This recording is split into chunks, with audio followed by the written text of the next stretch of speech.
오늘 요한복음 18장 1절에서 6절 겟세마네 동산이라는 제목으로 우리가 생각해 볼 것은 참 중요한 키포인트 하나가 있습니다. 다른 많은 말씀이 있지만 먼저 겟세마네라는 뜻이 무엇인가 하는 것입니다.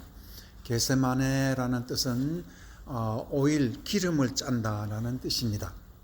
예수님께서 기도하실 곳이 많을 텐데 왜 하필이면 겟세마네 동산 기도로 기름을 짜듯이 예수님이 그 기름 짜는 곳에 가셨겠나 하는 것입니다.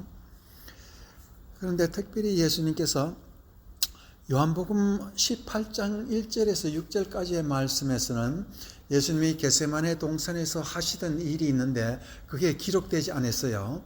그러나 마가복음, 누가복음 등등에서는 예수님이 거기서 하신 일들이 자세하게 마태복음에도 기록되어 있는데 누가복음에도 아주 잘 기록된 것 중에 하나가 22장에 보면 다음 같은 말씀이 있습니다. 누가복음 22장 44절에는 예수께서 힘쓰고 애써 더욱 간절히 기도하시니 땀이 땅에 떨어지는 빗방울같이 되더라. 예수님은 3번이나 제자들은 두고 떨어진 곳에 가서 3번이나 기도를 얼마나 너무나 간절한 기도를 했습니다. 그러면 예수님이 기도하는 그 내용이 무엇이겠습니까? 그 내용을 우리가 잘 알아야 합니다. 많은 사람들이 예수님이 자기가 자기가 죽으시는 컵을 마시지 않겠다 하는 그 기도를 했다고 그러는데 그건 성서적으로 맞지 않습니다. 그래서 오늘은 예수님이 왜 3번이나 똑같은 기도를 하나님께 드렸을까? 무엇이었을까 하는 것입니다. 그것은 우리가 먼저 요한복음 12장 34절 말씀을 알아야 예수님이 왜 3번이나 똑같은 곳에서 그렇게 피가 나는 기도를 드렸을까 하는 것이 뜻이 있습니다. 읽어보면 이에 무리가 대답하되 우리는 율법에서 그리스도가 영원히 계신다 함을 들었거늘 너는 어찌하여 인자가 들려야 하리라 하느냐. 이 인자는 누구냐.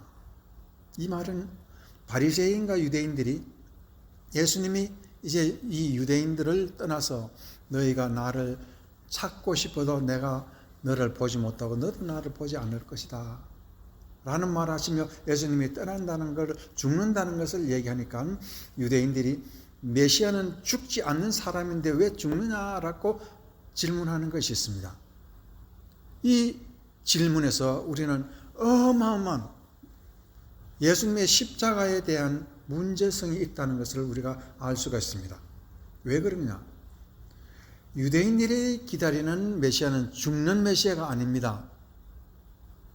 오늘 본문에서 요한복음 12장 34절에 분명히 얘기했어요. 모든 유대인들은 메시아는 이 땅에 와서 유대인들이 남의 나라에 점령당해서 특별히 예수님 당시에는 로마 사람들에게 점령당해서 이 모든 외국 군대는 물리치고 또한 자국 내에서 평화를 받고 또한 예루살렘이 전 세계의 모든 종교의 중심이 되고 하나님 믿는 여호와 신을 믿는 중심이 되어서 모든 민족이 예루살렘을 향해서 복을 전하고 기도를 하는 그러한 나라로 만드는 자가 바로 메시아라. 그러기 전까지는 메시아는 절대로 죽지 않는 분이라고 유대인들이 메시아를 그렇게 믿었습니다. 그러나 예수님은 지금 이 겟세마네 동산에 오셨을 때는 그런 본문에서도 알지만은 예수님이 이제 어떻게 될 것을 미리 아셨더라 합니다.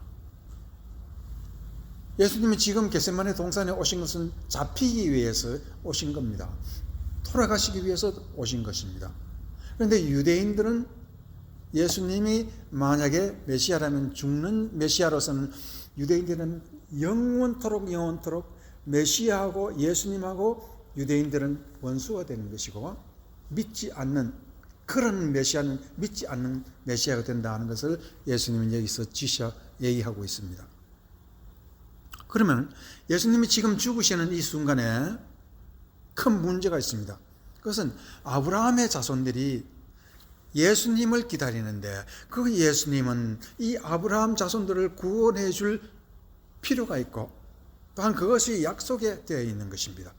그러면 유대인들이 믿는 메시아는 절대로 죽지 않는데 지금 메시아는 죽게끔 되었으니 어떻게 할 것이냐? 하나님께 그것을 묻는 것입니다. 얼마나 강하게 물었냐면 하나님, 내가 죽으면은 유대인들은 영원토록 메시아를 믿지 않을 것입니다. 만약 내가 죽지 않으면 저들이 유대인들을 전부 다 로마 병정들은 물리치고 유대인 백성들에게는 독립을 주고 예루살렘은 전 세계의 모든 종교의 중심지가 되어 가장 복된 나라로 만드는 그 사업을 제가 할 것인데 어느 것입니까? 하나님, 내가 지금 유대인들은 영원히 버려야 됩니까? 유대인은 내 피고 내 살이고 내 가족 같고 내 자신인데 이 유대인들을 버려야 합니까? 자, 이제 여러분들은 무슨 뜻인지 아시겠죠? 예수님이 3번이나 땀을 흘리시되 피와 같은 땀을 흘리십시오. 너무나 뜨거운 목숨을 다한 기도를 했습니다. 기도의 초점을 이제 아시겠죠? 왜? 유대인들은 버려야 되느냐, 유대인들을 구해야 되느냐 하는 것입니다. 그것을 3번이나 똑같이 기도를 그렇게 하셨습니다. 그렇기 때문에 예수님은 성경에서 누가복음 22장 42절에도 이 잔을 내게서 옮기시옵소서, 그러나 내 뜻대로 마시옵고 아버지의 뜻대로 하시옵소서라는 것을 예수님이 죽기 싫어서 한 것입니까? 아니지요. 그거 절대로 아닙니다. 예수님은 내가 죽으면은 유대인들은 영원토록 예수 안 믿는다는 뜻입니다. 그러니까 그 얼마나 비참한 일입니까? 그리고 마가복음 15장 34절에 보면 엘리 엘리 라막 사박타니, 하나님이여 하나님이 어찌 나를 버리셨느니까, 여기에서 예수님은 하나님이 예수님을 버린 것이 아니라 이스라엘을 버렸다는 것입니다. 그리고 이스라엘과 유대와 그 모든 백성들은 예수님 자신과 같은 내 가족이요, 내 동포요, 아브라함의 자손인데 내가 이들을 어떻게 버립니까? 이것은 바로 예수님과 이스라엘을 하나로, 나 자신으로 본 그런 기도입니다. 그래서 엘리 엘리 라마 사박다니는 다윗의 시편에서 인용한 것이기 때문에 예수님 자신이 하나님 앞에 버림받았다, 그런 뜻 아닙니다. 이스라엘을 버렸다는 그런 뜻입니다. 그렇기 때문에 예수님은 이스라엘과 유대 백성들을 버린 것이 그렇게 가슴 아프고 자기 자신이 버려진 것과 같은 그러한 얘기를 하고 있습니다. 그래서 로마서 9장 3절에도 보면 똑같은 말씀이 있습니다. 바울 사도가 하는 말이, 내가 그리스도 안에서 저주를 받아 그리스도에게 끊어질지라도 내 백성 내 민족 유대인들을 위해서 간절히 기도하는데 그들의 구원을 기도합니다. 그랬습니다. 바울 사도도요, 자기가 예수님 앞에 저주를 받을지라도 유대인들은 구원을 받기를 원했다. 무슨 말인지 아시겠죠?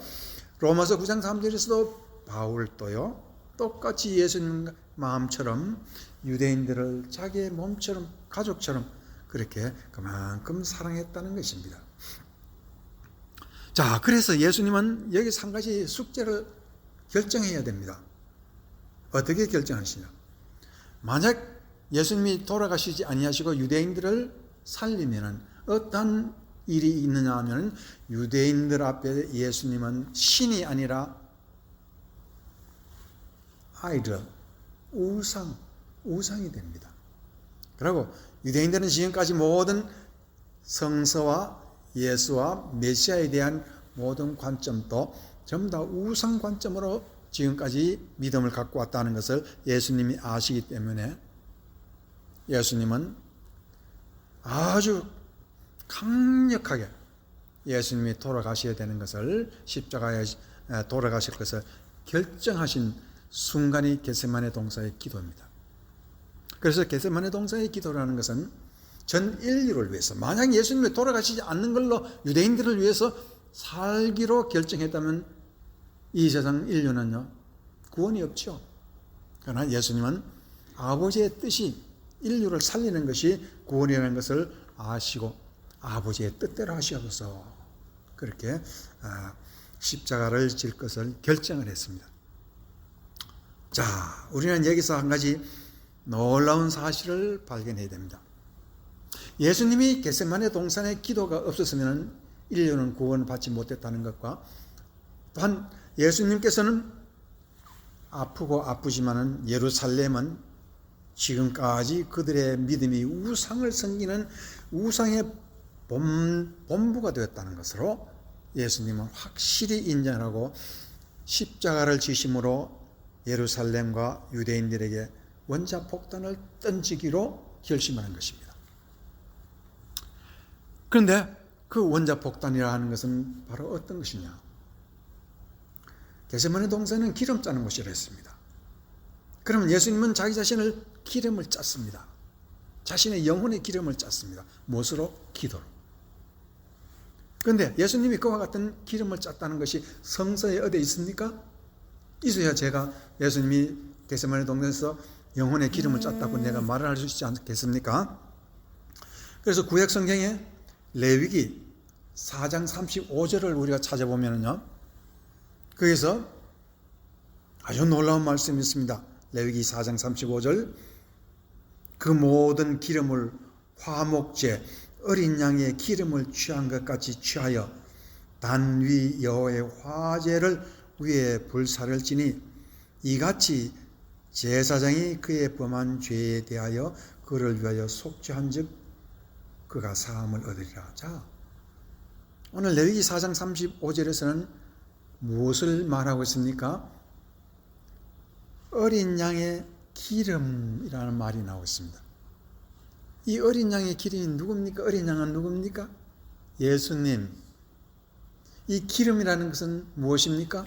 예수님이 죽어서 그 몸에서 흘러내리는 기름입니다. 기름을 짠 것입니다. 그런데 화제를, 기름을 불태워서 화제, 그것을 드리면은 제사장들이 죄가 사해진다 그랬습니다. 자, 우리가 성경에서 모든 화제와 화목제는 그 자체가 그 기름을 태우면서 나는 냄새는 하나님께 기쁨을 드리는 것이라 해서 이 모든 화제는 뜻이 무엇이라 했습니까? 기도입니다. 이제 예수님의 거룩하신 어린 양의 기름을 태움으로써 하나님께 기쁨을 드리면서 우리의 기도가, 그리스도의 기도가, 겟세마네의 기도가, 예수님의 기름을 짜는 그 어린 양의 기도가 인류를 살리고 내 영혼을 살리고 제사장의 죄를 살린다. 제사장이라는 사람은 어떤 사람입니까? 이스라엘 백성들의 모든 죄를 위해서 불철주야 기도해주고 남을 위해서 좋은 일을 하고, 그런데 문제는 뭐냐면 자기 마음속에 죄가 있는 것을 몰라요. 다른 사람의 죄를 용서해서 자기의 마음속에 죄는 해결을 못해요. 어떻게 하면 좋습니까? 그 죄는 어떤 죄입니까? 남의 앞에 거룩하게 보이는 그러한 마음이 가득해요. 자기는 거룩해요. 자기는 죄가 없어요. 자기는 모든 사람을 돕는 사람이에요. 하나님 앞에서 나는 죄 없어요. 그런데 하나님이 보시기에는 제사장의 죄가 너무 많아요. 어떤 죄입니까? 유대인들의 죄가 어떤 죄입니까? 유대인들은 메시아가 오면 그 메시아를 우상으로 만들어서 우상 숭배하는 예루살렘으로 만드는 것이 유대인들의 기본적인 메시아에 대한 기대하고 신앙입니다. 구약 성경의 모든 제사장들도 남을 선하게 하고 남을 위해서 기도하고 남을 위해서 하지만 자기 마음속에 우상이 들어있다는 것은 깨닫지 못하기 때문에 이 우상의 죄라는 것은 기가 막히는, 나는 죄 없다고 나는 우상처럼 많은 백성들이 떠받드는 그러한 제사장의 마음을 가지고 사는 것입니다. 이것이 바로 우상입니다. 그래서 하나님께서는 제사장 속에 가장 큰 죄가 있다는 것을 레위기에서 우리에게 말하고 있는 것입니다. 그뿐만 아니라 베드로전서 2장 9절에도 똑같은 말씀을 하고 있습니다. 그 제사장이 바로 오늘날 누굽니까?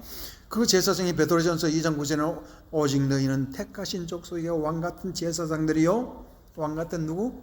제사장이요, 거룩한 나라요 그의 소유된 백성이니. 이 소유된 백성이라는 걸 옛날에 한번 몇 주 전에 얘기를 했지만, 소유된 백성이라는 말은 하나님의 소중한 보물이라고 그랬죠.